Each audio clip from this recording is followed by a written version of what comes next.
Shalom. I'd like to begin first and foremost by saying Barakatah Yahweh, Ba'asham Yahweh Shai, Ba'asham Rakah Kadash. Double honors to the apostles and elders, the great millstone. Salutations to the sincere Akiam that push this truth with no due diligence and sincerity. It's the brother Allah coming at you with another sit down.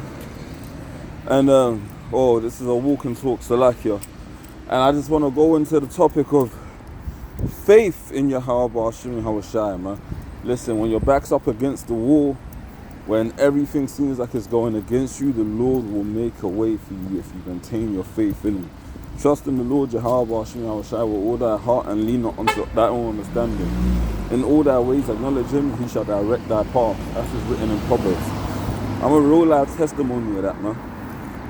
2 years ago, I was involved in a car accident, man, where the front right of my car hit the back left of a third-party vehicle. Fortunately, not at an intense speed. We were probably going about 20 miles per hour, 30 if that. He was trying to switch lanes into the left. I was veering to the right. Political. In the moment, I thought, shit, man. I was in a daze. Thought, man, I'm fucked, man. My insurance is going to go through the roof. Everything's fucked for me. The car is going to be impossible to get fixed. I went through the insurance and I need the car for camping while the logistics, because I pick up, at the time I was picking up one of the brothers and driving into camp and all of that. I needed the car for logistics. It fucked up logistics for a couple of weeks while I was getting things sorted, definitely. But I vividly remember, like, for weeks, about 2 months, 2 and a bit months, I had no vehicle. Walking about everywhere, it affected my work, all sorts of shit. Yeah, but I soldiered through it, and every day I just sent up a prayer. Yahweh Ba'asham Yahweh Shai, Salakia.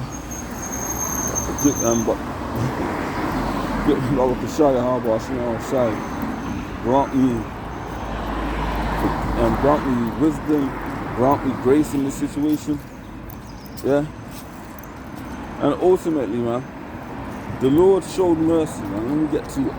Like, long story short, my insurance company called me, told me the car was a write-off, even though it wasn't. Yeah, it was only damaged slightly to the front. I really needed the vehicle. They told me the car was a write-off and that they weren't going to be able to fix it. So they gave me the money for the car, and said, that's your problem now. Go deal with it. And we're going to look into the insurance matter and close the case as a 50-50. Battled the hell out of that.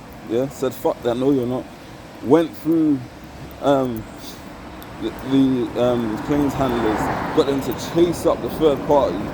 Yeah, this fucking demon had it to where his insurance company admitted fault, 100% liability. Then he went back to them behind the scenes and told them that I was basically pretty much speeding and using my phone while I was driving, all sorts of bullshit, right? The individual, off the back of that, then when they tried to retract the 100% liability or fault, went to a chiropractor, tried to say he had whiplash, basically tried to independently sue me, all sorts of shit. Fucking demon. Long story short, sent up some heavy prayers to Yahweh Ba'asham Yahweh Shai. 2 weeks later,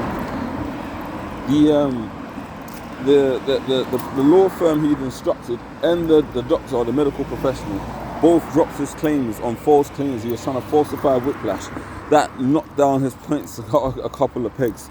Then after that, the back and forth went on for months. This happened in 2024, maybe, 2024, I believe, earlier part of 2024. Yeah, it's been going on for about a year and a half, just over a year and a half. I literally had to provide document after document after document, statement after statement, and after a year and a half of back and forth, being falsely sued, having a medical professional write to me talking about causing their client whiplash initially, having that faith in Yahweh Ba'asham Yahweh Shai and just knowing that I was going to be alright, man, not folding and just letting the Lord lead the way, led to a result whereby in the end I was alleviated of all charges. Yeah, his insurance company turned around and accepted full liability without any prejudice. Full liability with no prejudice. They paid my insurance company back. It took them a while because then Satan had to intervene. They paid 70% of the money, and we're playing hardball with paying the remaining 30%. So it was still hanging over my head. But literally just yesterday, I received an email out the blue saying my case had been closed, none fault, no claims was not affected, and I'm good, man. Good to go. You know, I've had situations whereby I had a boss at work recently telling me I was going to get fired because I accidentally sent an email using my work email to my personal, which literally was the thing where I put the only difference between my personal and my work email was a dot between my first name and my second name. And in a rush, I literally typed in my name, pressed enter, sent the email. Next morning, get called into our office.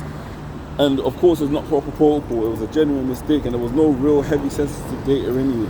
Guys telling you you're gonna get fired. I don't even know how you got this job. Those undertones of, you know, just trying to look down on Jake. Play the system against that motherfucker, man. Raise the grievance. Guess what? His ass nearly got fired, bro. Like literally to the point where he had to literally pretty much work in silo away from everybody because my initial complaint drove people to again voice their concerns. You see, like, and on the top of that, I'll tell you something deeper. The Heavenly Father struck his son with an incurable disease, man. Literally within that same month, yeah. I don't know if he had it beforehand or if he was literally caught it new, but basically pretty much he might have had it beforehand, but the symptoms of the disease that his youth was dealing with ultimately within that same month amplified to the point where he had to change his whole working pattern and essentially couldn't leave home. Either he or his woman had to be at home to look after their child because the Lord plagued them for fucking with me, man. I've had situations whereby like bosses were playing with my money, man, telling me I didn't perform to the standard I performed at, undercutting me for my worth. Pray to the Lord, sent prayers up, guess what? Raise a grievance, automatically upheld in my favor. What I'm basically saying is, at the end of the day, yeah, the Lord protects those that are his. It's written in Luke the 17th chapter that offences will come, but woe unto him through whom they come. If it were better for him that a millstone were hanged about his neck and he cast into the sea, then he should offend one of these little ones. What I'm telling you are little examples of where the Lord's executed judgment, and you know, like, that can describe a person's whole world. Their child basically pretty much being terminally ill, them nearly losing their main source of income and having to care and protect for a family. The individual that tried to falsify claims in my name, having to deal with the legal repercussions.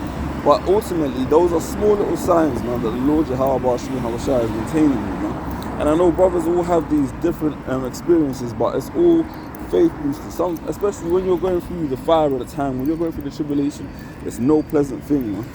It's no pleasant thing when you're going through fucking hell and you gotta like just navigate these fucking demons and deal with politics and bullshit and people trying to put stain on your name. And, you know, but guess what? In the same way that Yahweh Shai was hated and he was persecuted and falsely lied upon, as it says in the Gospel of Matthew, we're gonna have to go through the same fucking thing, man. We're gonna have to go through these trials and tribulations. We're gonna be tested. So understand that, brothers, like, it's a beautiful thing to suffer tribulation for the sake of Yahweh Shai. That's Acts the 5th chapter. You know, and in those kind of situations, those are just in my daily life. But, bro, I've had situations where pretty much, man, like I've held camp with brothers in the middle of central London, where we used to be at. People have seen me from my work, taking pictures, tried to send them to my boss, talking about, look at him, man. Look what he's up to. Look what he's doing in the street. And my boss has been like, freedom of religion. Well, I don't see nothing wrong. He's not attacking no one. And guess what? Those same individuals that tried to frame me ended up losing their livelihoods, man. See them now, fucked up, can't even feed their children. This is the type of shit I'm talking about. You gotta have faith in Yahweh Shai. That anyone that tries to come up against you and persecute you, anybody that tries to belittle you, man, ultimately speaking, the Lord's gonna deal with them and deal with them heavily, man. You gotta have unwavering faith in Yahweh Shai, that no matter what happens, that he's gonna be with you and deliver you, man. Real, recognized fucking real, man.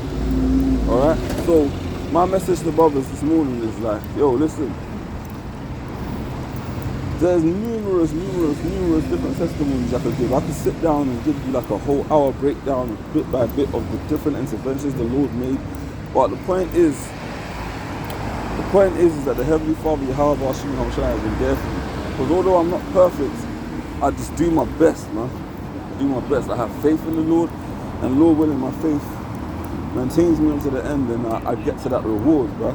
Be in the kingdom, and the everlasting promise of Yahweh Bashim Hamshai. But listen, at the end of the day, yeah, all we got is this truth.